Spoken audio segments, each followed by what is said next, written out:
Yeah. Yeah. Huh.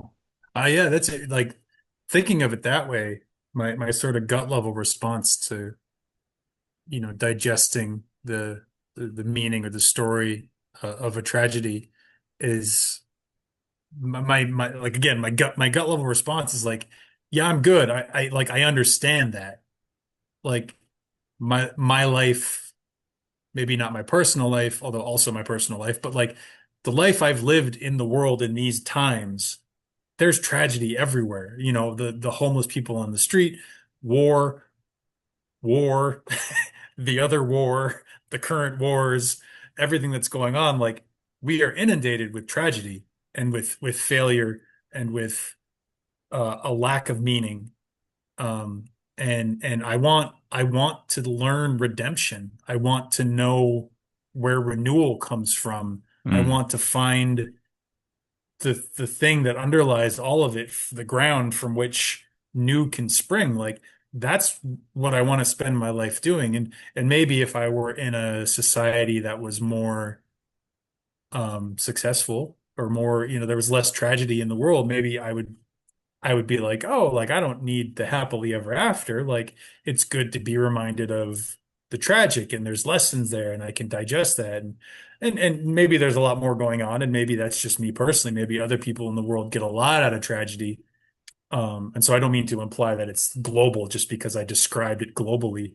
But mm, for me, that's the gut level response is just like I'm sick of tragedy. Like I want something. I want that renewal. I want to know where that comes from and how I can help bring it out in the world. Sort of spark. I want to learn how to set the carnation on fire to start that adventure. yeah. Um, yeah, Yeah. Have a different fate than just decline and death. And yeah, yeah, suffering and death and decline. Yeah. yeah, From your weaknesses, but how to transcend that stuff. yeah, yeah. Uh, And even like I'm okay with suffering, decline, and death. Like that's going to happen. Um, I think like we were saying earlier, like having a life without that is kind of ridiculous, but equally having a life without growth and redemption and hope and meaning is just as ridiculous. And I feel like, at least for me, I don't feel like the society supported much in regards to how to generate that kind of a thing. mm.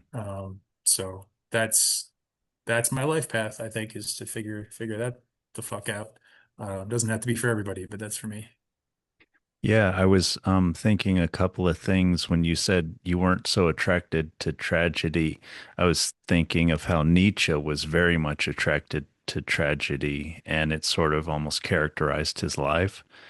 And he sort of um, represented himself as like an anti-Socrates, and then I was thinking of how Plato, in many ways, I think, was trying to replace or at least to add to the corpus for Greeks to tragedy, where his dialogues are um, pleasant and not that they're not deep or something like that, but Mhm. the tone of them is very different than a Greek tragedy.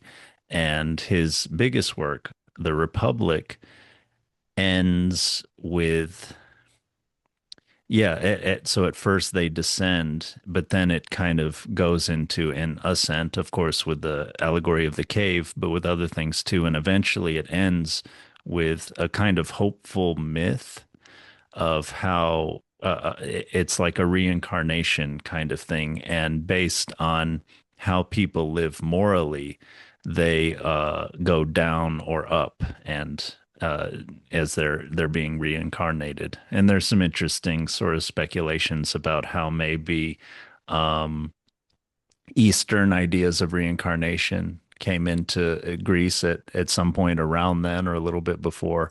But anyway, yeah, maybe Plato kind of felt as you're talking about, we need something more than than tragedy can maybe have a detrimental effect, or that's probably wording it too strongly, but yeah, it's Yeah, too negative. yeah, yeah. Oh, that's interesting. Yeah, I definitely don't know enough about Plato and his world and his works to respond more than like, ooh, cool. Now I want to read the Republic. That's a Um, long one. Yeah, but that's something that I take from Plato, like rereading the Symposium or part of the Symposium, which is about love, and much shorter if you want to read a Platonic dialogue. Um, yeah,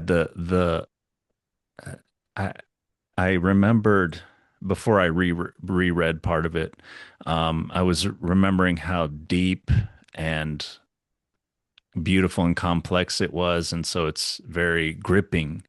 But then rereading the beginning, it starts out just so pleasantly. And I think maybe most of his dialogues, to me, feel that way. It's a conversation. It's like a couple of guys talking. It's like a nice day outside. It's the yeah, opposite of sort of their, I can't remember Oedipus Rex very well, but like this, there's this heavy fate of this mortal being doomed from the beginning. yeah, yeah. Prophesied, and you're stuck by it, and that's all you get. Yeah. Yeah, yeah, yeah, yeah. I wonder if that's part of the the the nourishment of tragedy is like you see all the ways that the characters could have been different. The story could have been different if the characters had only had compassion for each other, had only been able to forgive each other, had only been able to be more aware of, I don't, I can't think of any examples off the top of my head, but it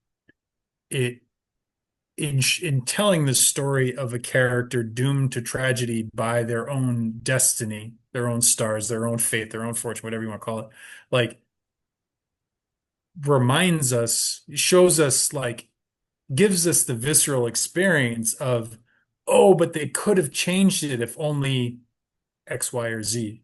And that reminds us that we can make changes in our life, and that if we go along with our own habitual sort of thoughtless patterns, that, that's also doomed to some kind of a tragedy. Please like and subscribe for more of our open minded content and comment below on your thoughts or questions about the story. Let us know if you'd like us to cover another stimulating story, and thank you for participating.